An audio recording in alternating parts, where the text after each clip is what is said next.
This belongs to Anna. Most of her belongings are in the guest house. What was she doing in here?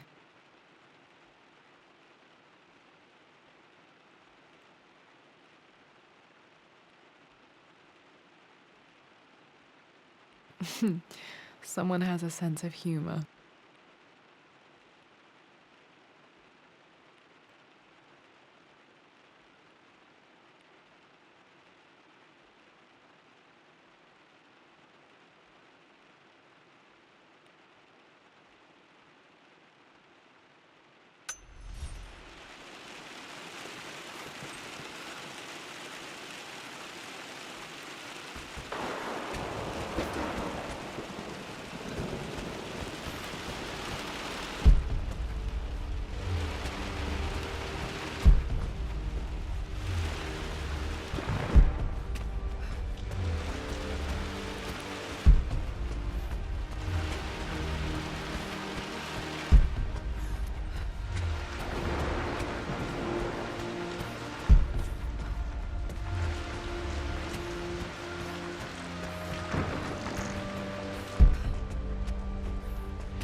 Another one of Dad's immortality artifacts. I think Roth bought this for him from a trader in Greece.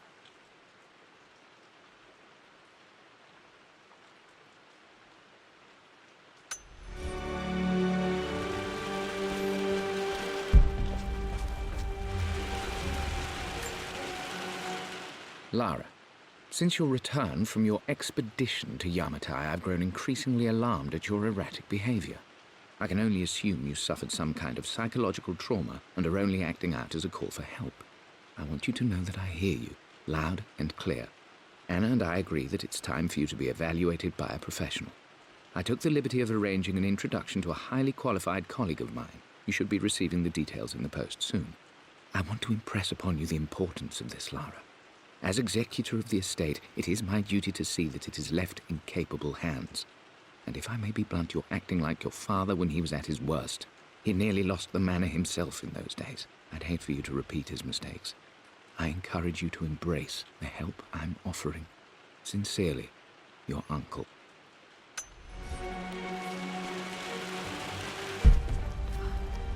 What are you doing sitting there on the floor, Mistress Lara?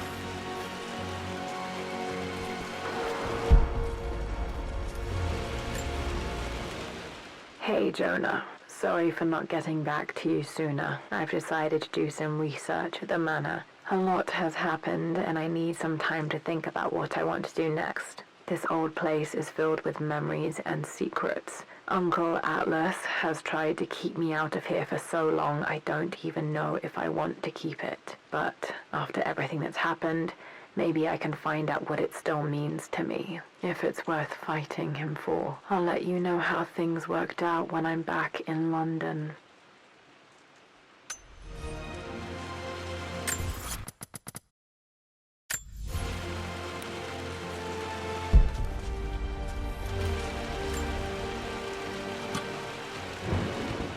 Got to remember to pack this for my next trip.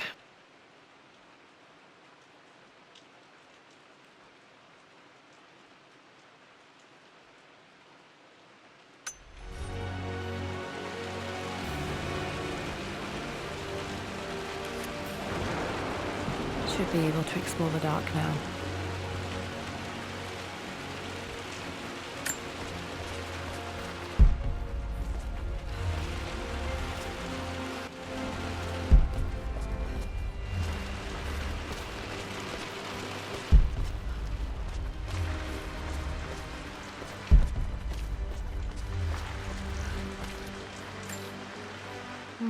Not sure. I really need to brush up on my ancestors one of these days.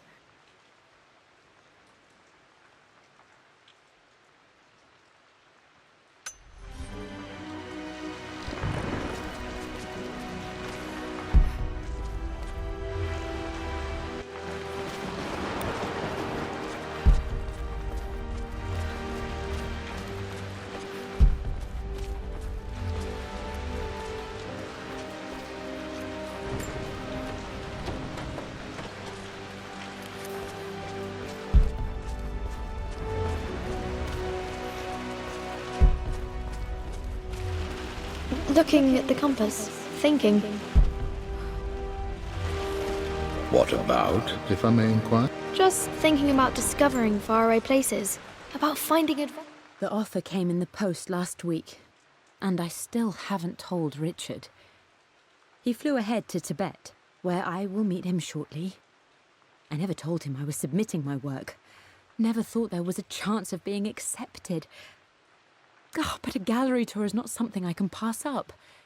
The show will take me away from England for over a year. I'll begin in New York and travel across the United States and, oh, God, I'm giddy even writing these words. When Richard and I were married, I was prepared to relegate my painting to a hobby, but it was Richard who objected, who gave me my atelier and studio. Without that support, I might still be painting boring landscapes. Now I can't shake the foolish sensation that leaving would be a betrayal. He will laugh at that and insist I accept, even though I know it will break his heart to be apart. He never once asked me to sacrifice any part of my life for his. I have, of course, in 1,000 small ways over the years, but he would never ask. The discussion can wait, and I will join him in Tibet. I won't cast a shadow over his find. I will be by his side in his triumph, as I know he will stand by my side, in time. Sure. I'm sure you will, my lady. You've the soul of an explorer. But don't grow up too fast.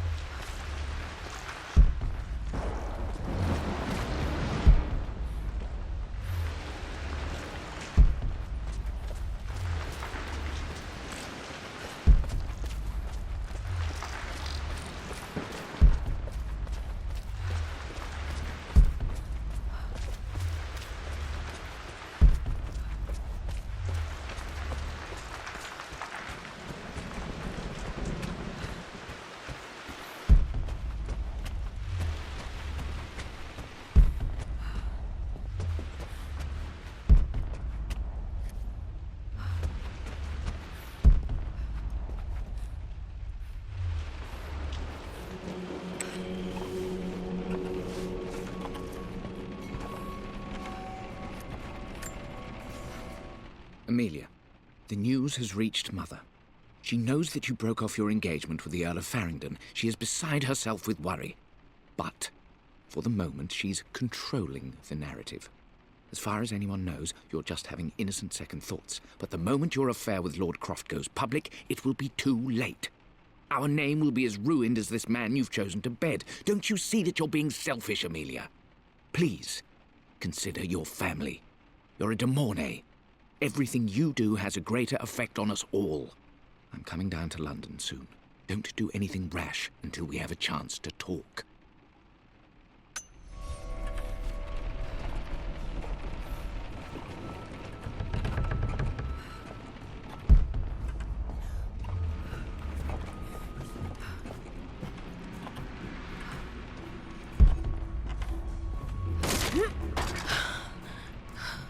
Falling apart. Maybe I should just let my uncle have this place.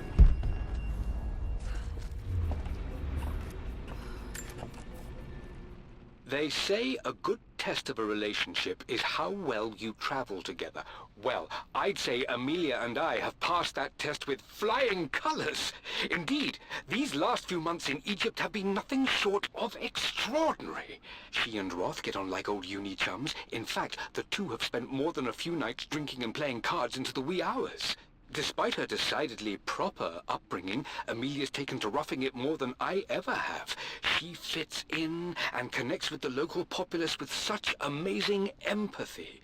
Because of her, I've had a bit of an unexpected breakthrough in my research. She managed to convince an artifact dealer in Old Town to sell me a magnificent and quite unusual Tibetan scroll. From what I can tell, it seems to contain details surrounding an immortality ritual of some sort. I think it's time for me to take the next step with Amelia. In fact, I don't think I can wait any longer.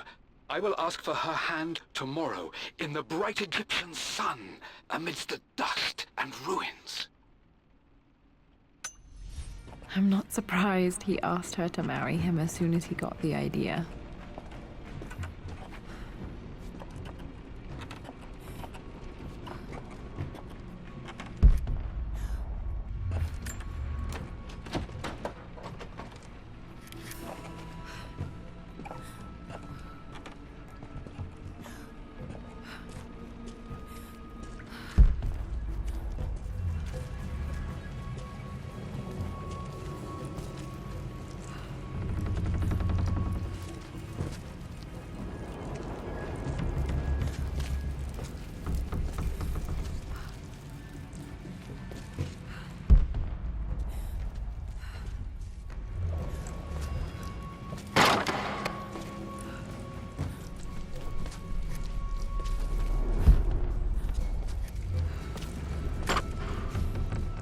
Amelia, I know we have had our differences in recent years. I've tried my best to keep an open mind about your relationship with Richard, but I just can't let you go on this ill-conceived expedition without saying my piece. You say Richard's theories have merit. You say that he may have actually stumbled upon some mythic, unknown truth, but I have seen nothing to support such claims. And while your word may have been enough in times past, I cannot let you squander away what remains of your name and reputation, and that of our family, truth be told, on some damned foolish crusade. I intend to go to Richard's investors and let them know exactly how he's spending their money, but I want to give you a chance to put a stop to this yourself. Please, don't go to Tibet. If not for me, at least for Lara.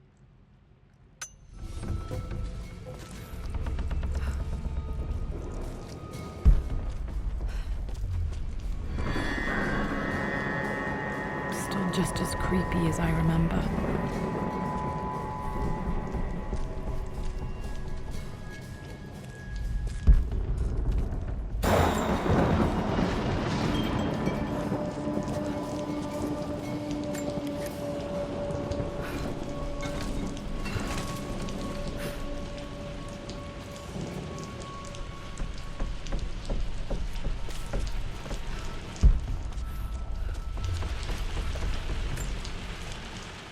My lord, I hope this missive finds you on a successful expedition and in good health. Before I bore you with estate affairs, I wanted to let you know that our little angel has been into some mischief.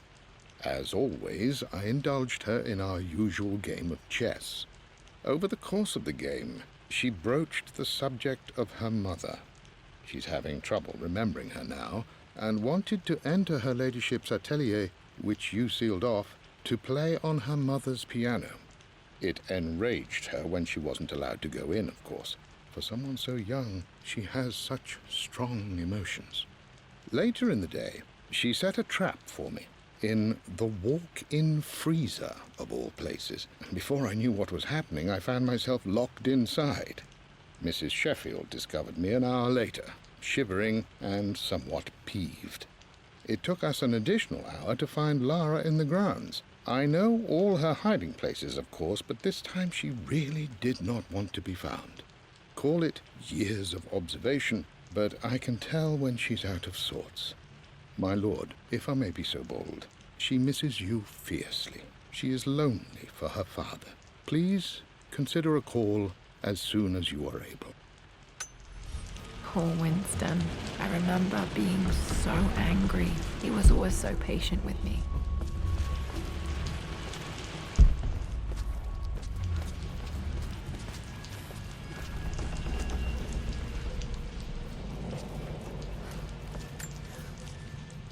I'm at a crossroads now. Good Lord, that's such a cliche.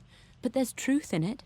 2 roads before me. Both present joy and compromise. A life with Richard, adventure, intellectual pursuit, perhaps a new family. But also a man obsessed with something I cannot understand. Or a life of obligation, upholding the de Mornay name, embracing our traditions, not losing the family that raised me. Oh, this really is a rubbish choice. I don't want to lose them, but I love the life I've started to build with Richard. He comes with his own difficulties, but I can accept them. Will it be enough?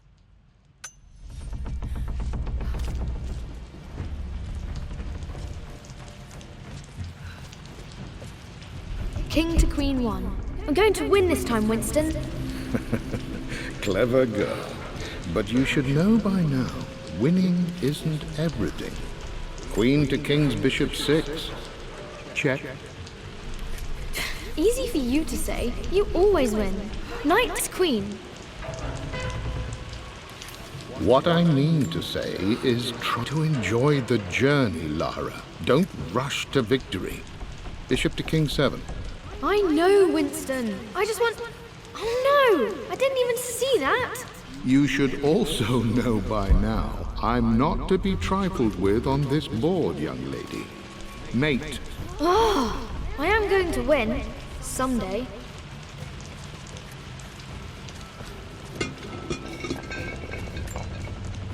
I would play chess with our old butler Winston on this board.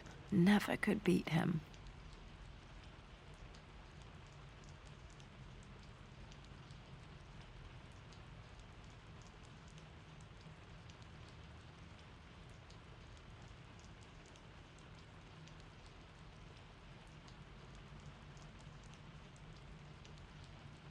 I always chose white. Maybe if I let him go first once in a while, I might have won.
Everything is almost ready for Mistress Lara's birthday expedition surprise. It's been a bit of an all-hands-on-deck effort organizing the affair and keeping it secret. She's obsessed with Egypt, memorizing hieroglyphs and ancient Egyptian districts, so she'll be delighted with what Lord Croft has come up with. This will be good for her. She's been acting up of late, but I know she's just craving more of her father's attention. He's been so buried in his research. It'll be a nice moment for the two of them to reconnect. And I do believe he needs it as much as she does.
Dad loved a good bottle of wine. I can still smell his favorite Bordeaux.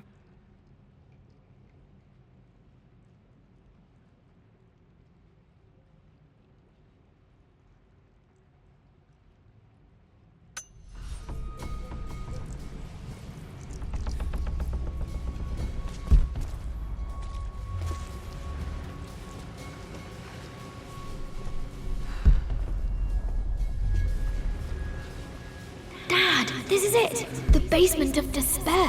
Indeed, Lara. Muster your courage, for this is the only path to the Library of Infinite Knowledge. Look there! See the string? An ancient Egyptian tripwire. The Keepers of Knowledge want none to disturb their treasures. We must tread carefully. Let me lead. I know how to spot all the traps. I'm sure you do, my darling. Lead on.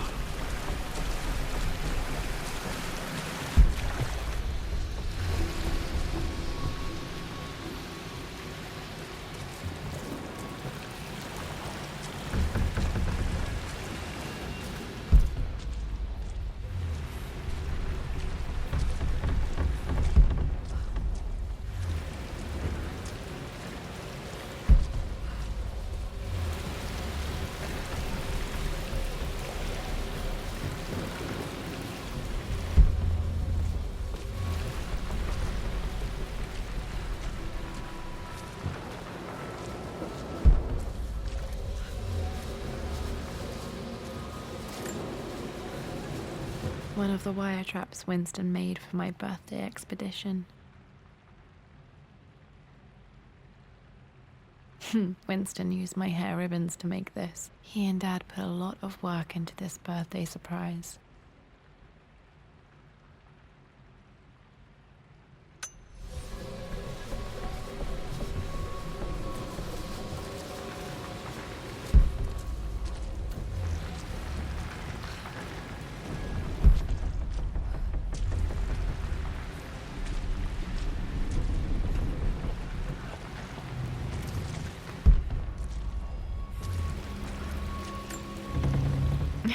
My stuffed bear. I couldn't have a tomb without a mummy.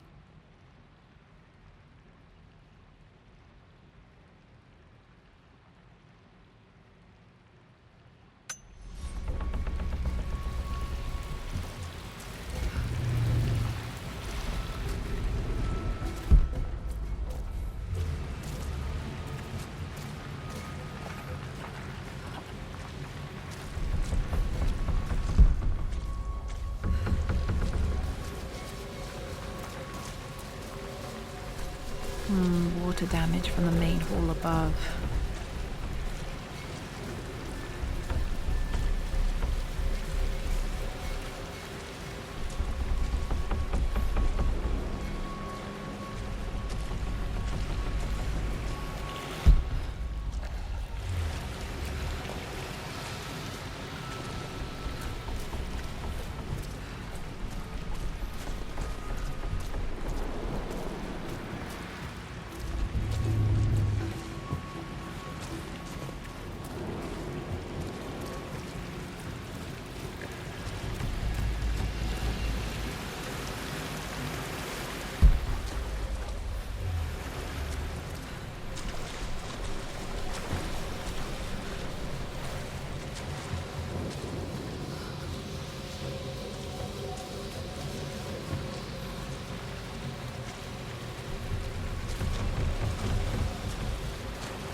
plans for adding electricity to the manor. Dad used to say his granny hated all the bright lights.